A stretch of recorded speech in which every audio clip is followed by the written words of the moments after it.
Kesehatan jiwa menurut WHO tahun 2020 merupakan kondisi dari kesejahteraan yang disadari individu, yang di dalamnya terdapat kemampuan-kemampuan untuk mengelola stres kehidupan yang wajar, untuk bekerja secara produktif, dan menghasilkan serta berperan di komunitasnya.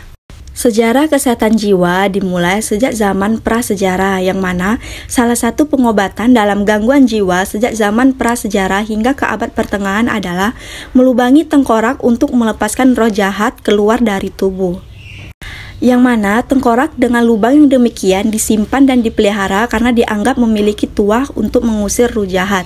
Bukti-bukti juga ditemukan yang memperkuat dugaan bahwa trefinasi tersebut dilakukan untuk mengeluarkan pecahan tulang atau gumpalan darah karena kecelakaan pada kepala, misalnya akibat kecelakaan ketika berburu, terjatuh, luka akibat binatang buas, dan akibat tusukan senjata. Pelubangan tulang kepala ini mencakup pula untuk tujuan pengobatan spiritual termasuk juga gangguan jiwa, yang mana lebih dari 1.500 tengkorak tempurung kepala dengan lubang semacam ini yang mewakili 5 hingga 10% dari keseluruhan fosil dari zaman batu baru telah ditemukan di seluruh dunia termasuk di Eropa, Siberia, Tiongkok, dan benua Amerika. Banyak pasien prasejarah dan pramodern yang menjalani metode pembedahan semacam ini terbukti mampu bertahan dan melanjutkan hidup. Selanjutnya masuk ke zaman kuno, yang mana peradaban kuno di Mesopotamia pada tahun 4000 sebelum Masehi sudah menggambarkan dan mengobati sejumlah gangguan kejiwaan. Gangguan kejiwaan pada zaman ini dipercayai sebagai disebabkan oleh para dewa, karena tangan merupakan simbol dari kendali atas orang lain. Maka gangguan jiwa dikenal sebagai tangan dari para dewa tersebut. Selanjutnya masuk ke zaman Huang di Neijing, yang merupakan kitab kedokteran kuno yang dianggap sebagai peletak landasan utama bagi kedokteran tradisional Tiongkok selama lebih dari 2000 tahun. Secara keseluruhan, Neijing berdasarkan pada teori kesetimbangan internal tubuh atau berdasarkan prinsip yin dan yang. Tubuh manusia mengandung kekuatan positif atau disebut dengan yang dan kekuatan negatif yin. Keduanya merupakan elemen yang saling melengkapi dan bertentangan satu sama lain. Jika keduanya setimbang, maka individu tersebut akan sehat. Jika tidak, maka gangguan kesehatan misalnya gangguan jiwa akan timbul. Selanjutnya masuk ke zaman vital air atau aliran udara penting sebagai arus kejiwaan, yang mana pada zaman ini mereka meyakini bahwa emosi manusia dikendalikan oleh organ internal saat udara penting mengalir ke salah satu dari organ. Individu akan mengalami emosi tertentu saat mengalir ke jantung, dan orang tersebut akan merasakan bahagia. Saat mengalir ke paru-paru, mereka akan merasakan sedih. Saat mengalir ke hati, mereka akan marah. Saat mengalir ke limpa, mereka akan cemas. Dan saat mengalir ke ginjal, mereka akan takut.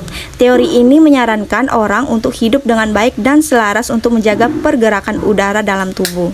Selanjutnya, masuk ke zaman Taoisme dan Buddhisme, yang mana pada zaman ini mereka meyakini bahwa gangguan jiwa adalah angin jahat dan para hantu.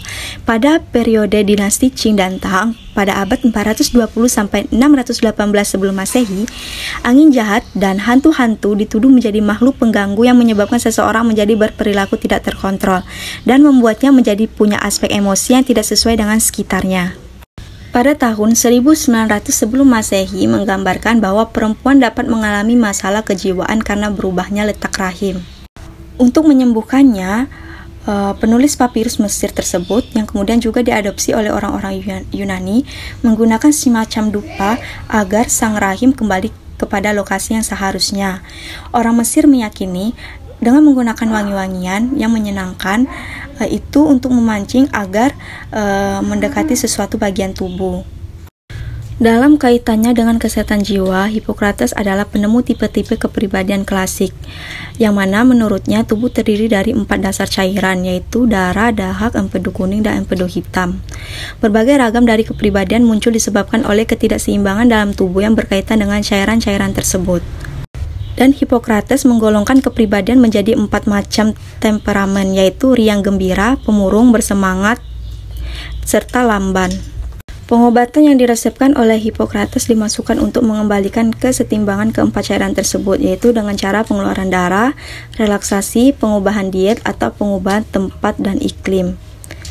Pada tahap ini yang mana mereka melakukan terapi wicara untuk menyembuhkan mereka dari penyakit mental, yang mana bukunya berisi petunjuk tentang bagaimana memberikan nasihat kepada mereka yang memiliki masalah psikologis supaya mereka dapat mengungkapkan hasrat atau passion dan rahasia terdalam mereka, dan akhirnya menyembuhkan mereka dari penyakit mental. Sang terapis biasanya adalah seorang pria dengan usia lebih tua, lebih bijak, dan telah terbebas dari hasrat.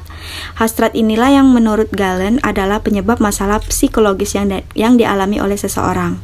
Pemburuan terhadap para penyihir banyak dilakukan pada zaman ini karena hal tersebut merupakan sesuatu yang dianggap sesat. Di Eropa Barat, pada abad pertengahan ini, air dianggap sebagai media pembaptisan. Maka untuk menguji apakah seseorang merupakan penyihir atau bukan, caranya adalah melakukan tes tenggelam. Rumah sakit jiwa pertama di dunia berdiri di Baghdad pada tahun 705. Terdapat bukti pula bahwa rumah sakit jiwa beroperasi di Kairo pada tahun 805 dan di Fez selama abad ke-8. Salah satu dokter terkemukakan dari rumah sakit Baghdad adalah Ar-Razi pada tahun 865 sampai 925. Ia adalah seorang dokter Persia yang merupakan salah satu dokter pertama yang menulis tentang penyakit kejiwaan dan psikoterapi. Mulai abad ke-12, banyak kota Eropa menyediakan tempat penampungan bagi orang dengan gangguan jiwa. Rumah sakit mulai mengadakan ruangan untuk mempertunjukkan perilaku abnormal.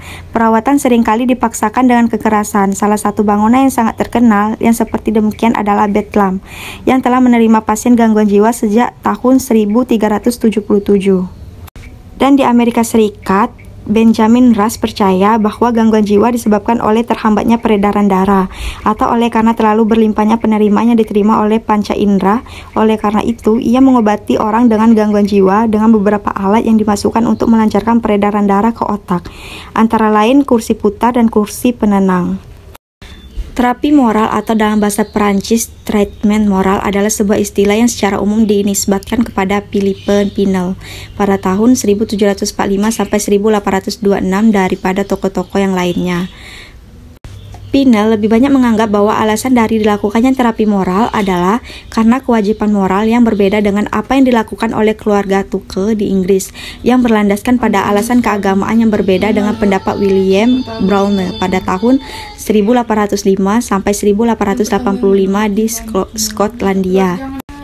Pusin menunjukkan kepada Pinel bahwa mengetahui kondisi pasien berarti mereka dapat dikelola dengan simpati dan sikap baik, sebagaimana juga pemberian wewenang dan hak pengendalian diri yang lebih besar kepada para pasien tersebut. Pada tahun 1797, untuk pertama kalinya Pusin membebaskan para pasien dari perantaian mereka dan menangguhkan hukuman-hukuman fisik. Meskipun jaket ketat masih dapat dipergunakan, para pasien diperbolehkan untuk bergerak secara bebas di pelantaran rumah sakit, dan ruang bawah tanah yang gelap digantikan dengan ruangan-ruangan yang diterangi oleh sinar matahari dan berventilasi baik. Teori Peplau pertama kali dibuat pada tahun 1952 dalam bukunya yang berjudul Interpersonal Relation in Nursing. Peplau adalah perawat pertama yang mengidentifikasikan tentang keperawatan jiwa sebagai elemen penting dan area fokus dalam keperawatan. Peplau juga merupakan perawat pertama yang menjelaskan hubungan perawat-pasien sebagai fondasi praktik keperawatan. Peplau melihat keperawatan sebagai desain instrumen edukatif untuk membantu individu dan kelompok komunitas yang dapat mengembangkan kapasitas mereka untuk lebih produktif dalam kehidupan. Peplau percaya bahwa penyakit itu ada untuk dipelajari, untuk pertumbuhan dan meningkatkan strategi coping. Dalam hal ini, perawat jiwa berperan dalam peran yang unik untuk memfasilitasi pertumbuhan personal. Peplau mengidentifikasikan tahap-tahap hubungan pasien dan perawat dan juga menggunakan teknik untuk membantu mahasiswa keperawatan dalam komunikasi dan kemampuan melakukan hubungan dengan pasien. Kemampuan perawat jiwa termasuk observasi, interpretasi, dan intervensi.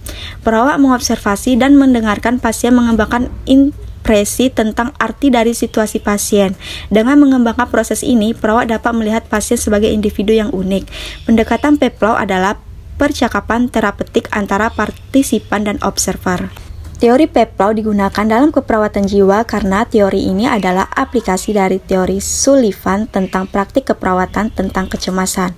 Peplau memberikan intervensi untuk mengurangi kecemasan dengan tujuan meningkatkan kemampuan pasien untuk lebih berpikir dan lebih meningkatkan tingkat kepuasan pada diri mereka.